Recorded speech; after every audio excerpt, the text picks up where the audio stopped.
опускаю нож и провожу вот так вот по хребту.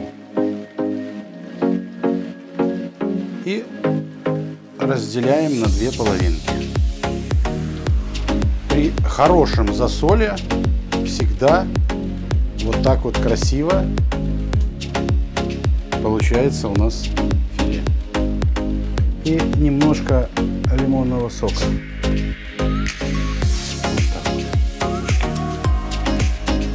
Вот так.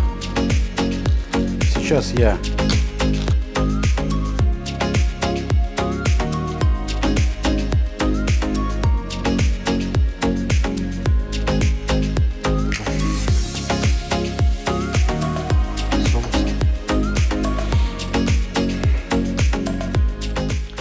Всем огромное здравствуйте! Приветствую вас на кухне Ассорти про еду. Сегодня Виталий для вас приготовит селедочку. Почему селедку я сегодня захотел для вас приготовить? Да потому что огромное количество есть интересующихся.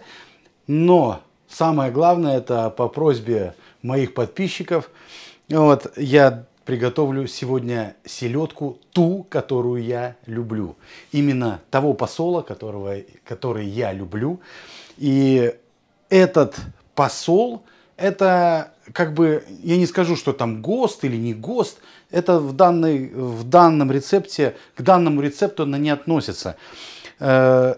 Просто именно соотношение специй, соли и сахара, я вывел это годами.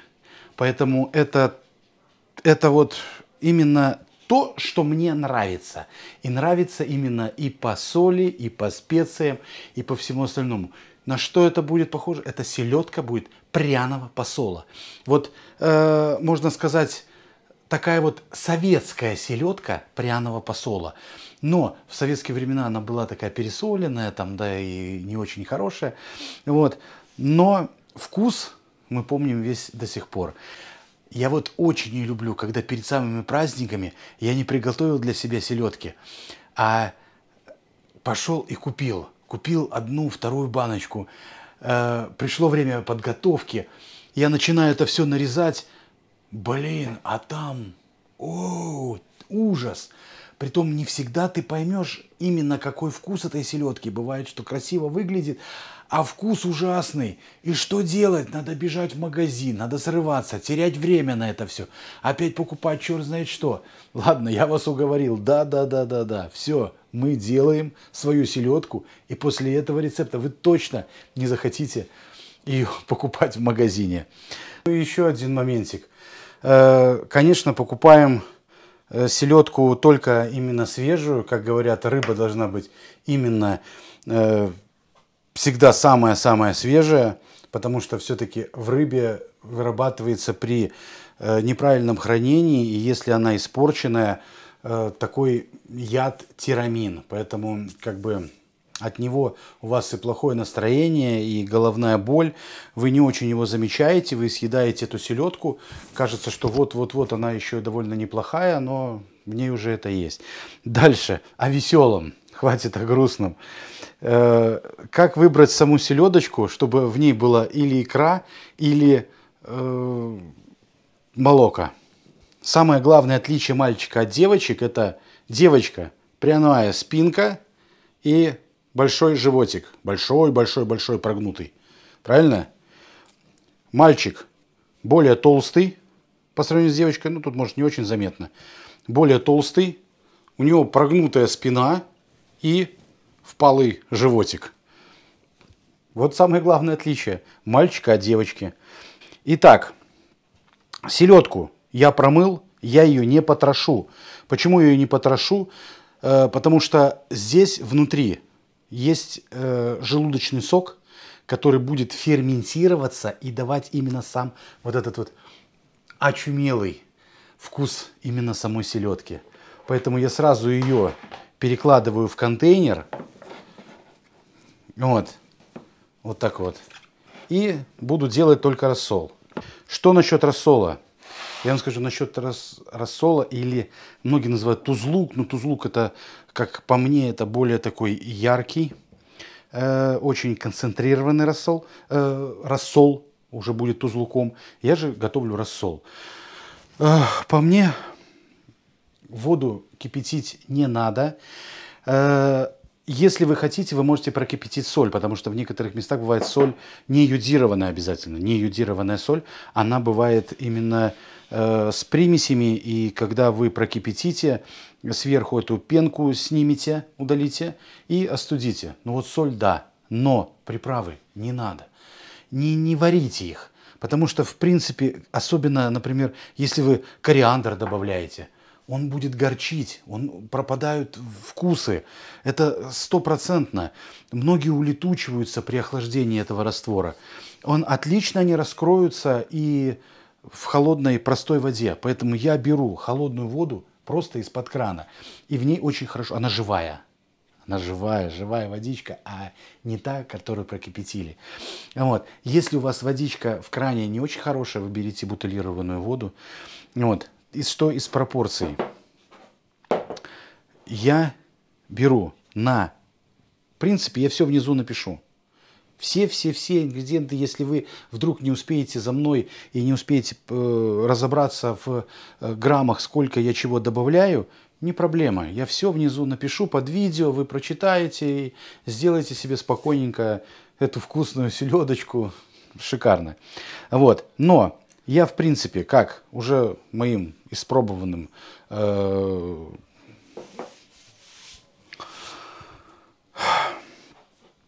я добавляю на литр, именно сейчас про соль, соль крупного помола, не экстра, не йодированная, крупного помола, можно даже брать морскую.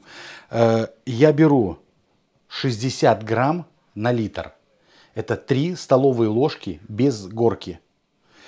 Если вдруг у вас весов нету, а вы хотите приготовить. Вот я добавляю сюда соль и сахар. Сахара я добавляю 30 грамм, но ровно половину от соли. 30 грамм на 1 литр воды. Это у нас ложка хорошая с горкой. Вот. И хорошо это перемешиваю. Итак, вот эти вот приправы мне нужны для рецепта, моего вкусного рецепта селедки. Я не настаиваю на этом букете приправ, поэтому вы можете что-то добавлять, а что-то можете еще и отсебячить, добавить что-то, то, что вам нравится. Я же добавляю. Процентовочку я напишу всю внизу, сколько нам чего нужно, именно по граммам. Я добавляю кардамон, вот они такие вот семечки, вот такие вот этот. И в них внутри маленькие-маленькие семена. Это как бы такой контейнер для семян. А сами семена идут внутри. Вот там они вот такие вот используются. Вот видите? Вот такие вот. Потом обязательно душистый перец. И он даже идет самым главным. Душистый перец. Видите отличие от черного перца? Он идет крупненький, большой. Черный перец же намного меньше. Это я натер мускатный орех. Немножко больших кусочков попадается на терке. Дальше кориандр. Дальше тмин. Немножечко, вот чуть-чуть совсем мяты и лавровый лист. Это тот букет, который именно мне нравится. Поэтому я беру ступку. Если у вас нету ступки, все это можете насыпать. Можно насыпать в пакет какой-то плотный. И там уже немножечко помять, например, там скалкой или молоточком постучать. До какой фракции? Я перемалываю не очень мелко. Вот примерно вот чуть-чуть так вот поломаю на небольшие такие кусочки. И этого хватит. Вот смотрите, какая у меня получается смесь. В нее я добавляю мускатный орешек. Вот, все это перемешиваю. Засыпаю все это на селедку. Вот так. Беру лаврушечку со всех сторон. Вот, мяту. И заливаю все это дело рассолом. Сверху я беру чистые, вот у меня такие вот крышки. Видите, они как раз попадают по плоскости контейнера. Вот так вот я вот придавлю. Супер. И наверх сюда я поставлю баночку. Итак, вот этот вот контейнер с селедочкой я убираю в холодильник на 3 суток. Если у вас температура в холодильнике примерно от 5 до 10 градусов, она отлично просолится. Вот, через 3 суток можно уже попробовать. Попробовать можно именно на ваш вкус, насколько вам нравится. Солить можно до 5 суток. И после 3 суток она становится еще более вкусная, насыщенная. Вот, происходит это вот именно внутренняя ферментация рыбы, о которой я говорил, из-за этого мы ее не прочищаем. Убираем в холодильничек и встречаемся уже с готовой селедочкой. Ну вот, ребятки, прошло у меня 4 суток. Говорил я про 3 суток, но мне нравится, я знаю именно, что мне нравится, поэтому 3 суток для меня немножечко маловато. Именно процесса ферментации, самого запаха, просола селедки. Поэтому 4 суток для меня вот вообще это полный, ну как бы идеал. Вот. И достаю. Убираю вот верхние вот эти вот досочки. В принципе, когда у меня покрывает вот всю селедку рассол, я даже сильно ее ничем так не придавливаю, чтобы уж настолечко ее распляскивать. Смотрите, какая красота. Запах обалденно пряной селедки. Просто шикарный запах пряной селедки. Поэтому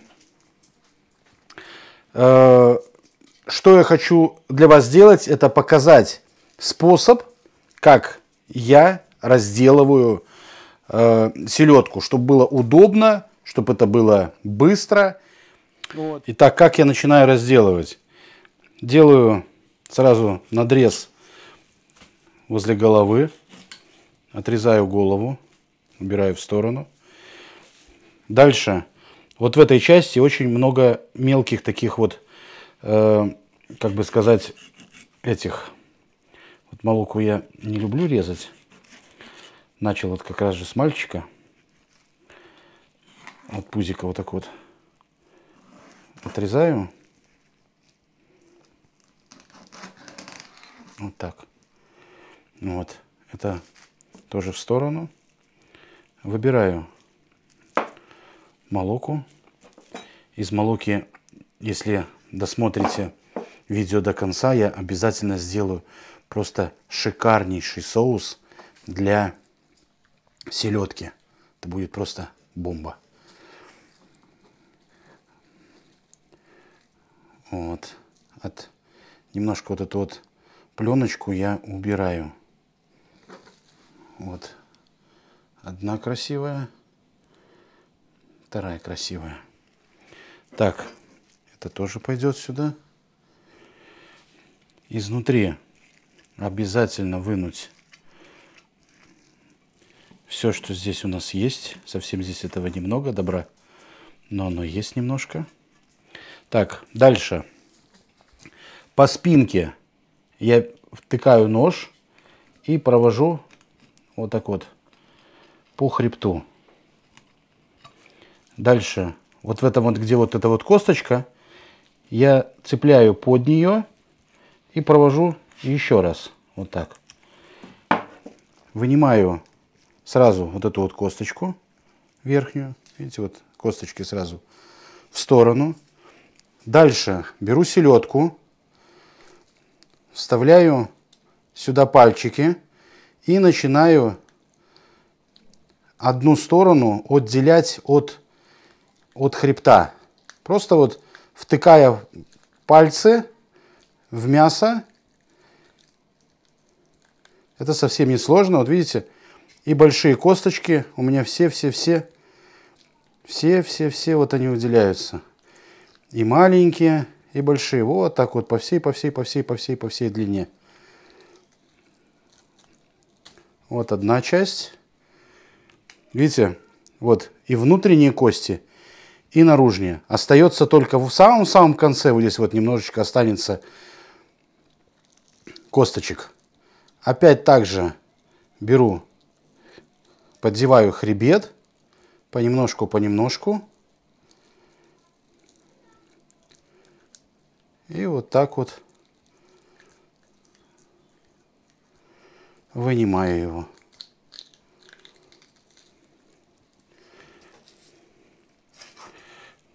Вот. И вот у меня остается, видите, и с боковыми косточками, и с этими хребтовыми. Можно сказать, не хребтовыми. Так, дальше обязательно вот эту снять черную пленку, почистить.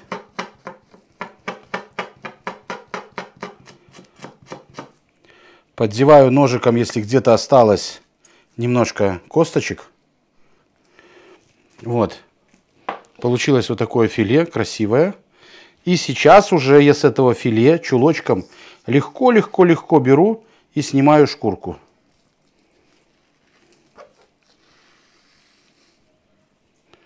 Просто.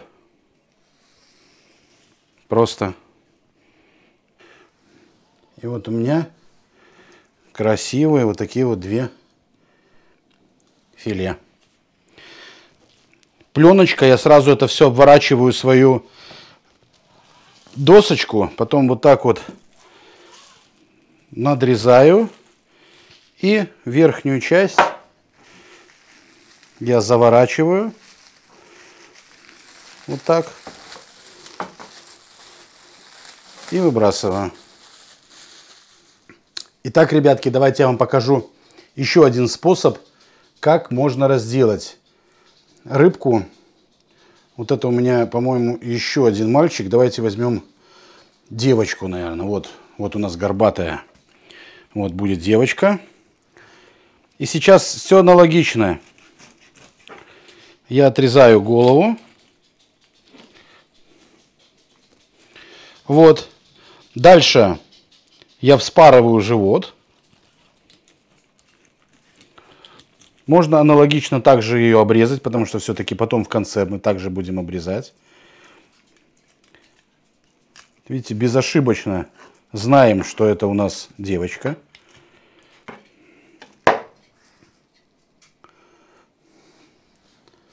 Кто любит икорку, она при этой засолке получается очень хорошая, плотная такая, не разваливается. Конечно, это очень много зависит от именно заморозки селедки. Вот. Дальше я снимаю с нее шкуру. Так же само надрезая немножко так вот по хребту. Снимаю уже не с филе, а снимаю шкурку сразу с... Вот видите, неудобство того момента, что у меня брюшко не отрезано. Она в этом месте немножечко цепляется за вот эти вот косточки, брюшины. Это вот тоже надо вырезать. Вот, снимаем дальше шкурку с другой стороны. А когда вот это вот дело обрезано на животике, шкурка снимается просто идеально.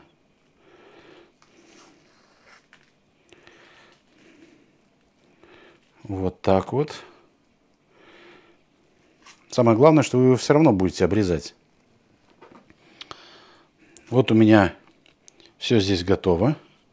Дальше мы берем вот хвост вот за середину. Немножко надрываем и разделяем на две половинки. При хорошем засоле всегда вот так вот красиво получается у нас филе. Ребятки, теперь, как ее хранить? В рассоле мы храним максимум 5 дней. Можно 6, если у вас в холодильнике будет до 5 градусов. Не храните долго, потому что момент начинания порчи вы очень сложно можете заметить. Потому что у нас селедка именно малосольная, вкусная, душистая, шикарная. Вот, поэтому это в бочках, где там конкретный рассол, много соли, там уже реальный тузлук. Вот в этом тузлуке вы можете хранить и намного дольше. Но по этому рецепту нет. Что я делаю и как ее храню? Многие берут вот целую селедку, упаковывают ее в пакет и в морозилочку. Нет, ребята, это очень неудобно. Вот я сейчас начал уже пачкаться. И я допачкаюсь до конца. Я почищу всю селедку на филе. И уже само филе я беру в пакет и замораживаю. Это намного удобнее, порционно. И вы знаете, что вот на селедочку под шубой у меня пойдет, например, филе из 2 рыбок. Правильно? Вы запаковали, заморозили, и перед Новым годом в холодильничек просто из морозилочки выбрали, разморозилось, будет просто золото. И не надо будет пачкаться снова, просто нарезали, и у вас все готово. Вот. Сейчас я убираю и приготовлю для вас именно саму подачу и попробую эту вкуснятину. И не забыл, ребята, про соус. Соус будет просто обалденный.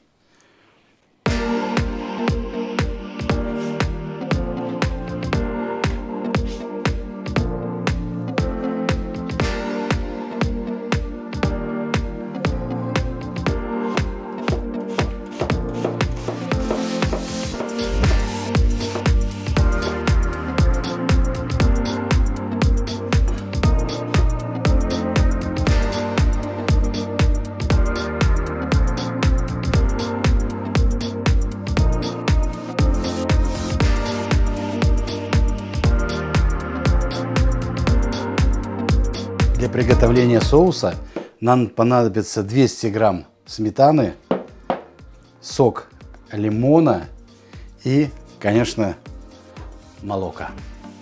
Я перекладываю сметанку .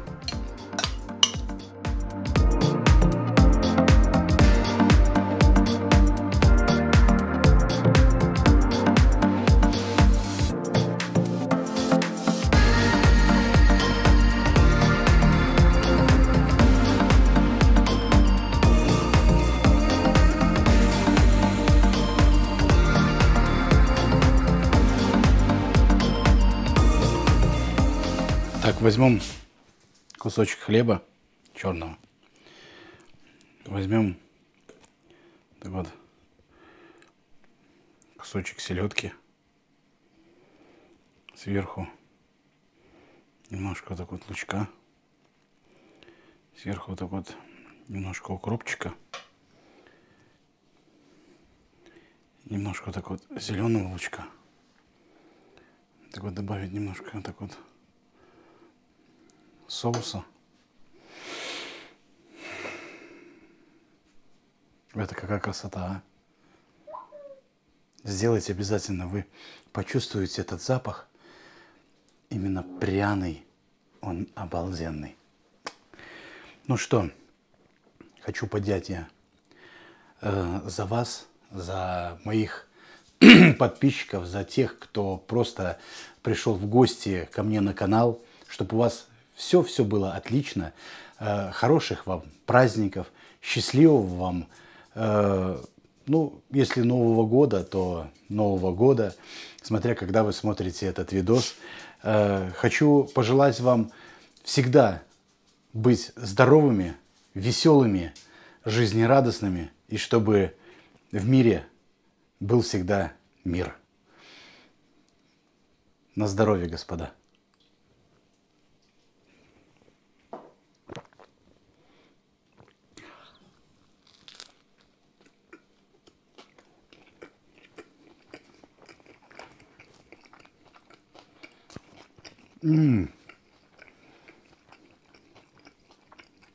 Можно весь доем, а?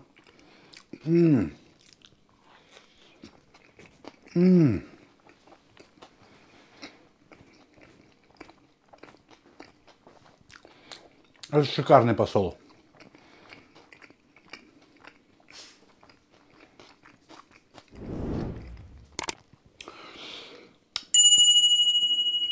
Букет пряностей для меня, вот то, что я сюда кладу, просто обалденный.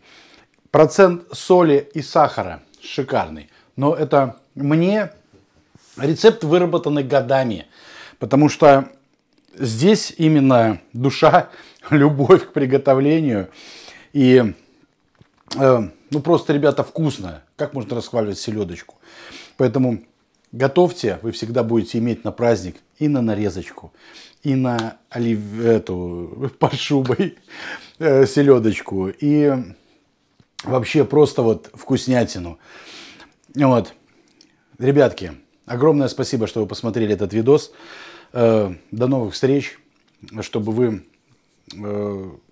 если вам понравилось, жмите лайк. Я думаю, на лайки я заработал и для вас сделал именно правильный рецепт, который именно будет работать. И думаю, что, извиняюсь за то, что он получился длинным, очень хотелось именно объяснить многие нюансы именно приготовления, показать, как ее разделывать. А уж как подать, я думаю, я еще сделаю впереди пару видосов для Нового года, селедочку под шубой, именно интересные укладки и как слоя делать. Да что это наперед буду забегать. Вы пробьете колокольчик, и вы точно 100% узнаете, как приготовить вкусные блюда из селедки. И это еще не последний рецепт. И селедку я еще приготовлю. Еще будет. Но, конечно, вкус другой будет. Будет еще интересно. Все, ребята, до новых встреч. Пока.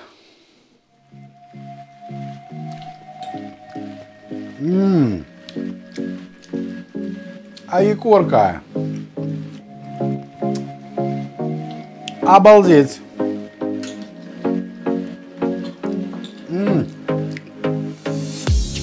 Я всегда кайфую от этого рецепта, потому что в нем именно вкус икры, молоки, если кто кушает, получается настолько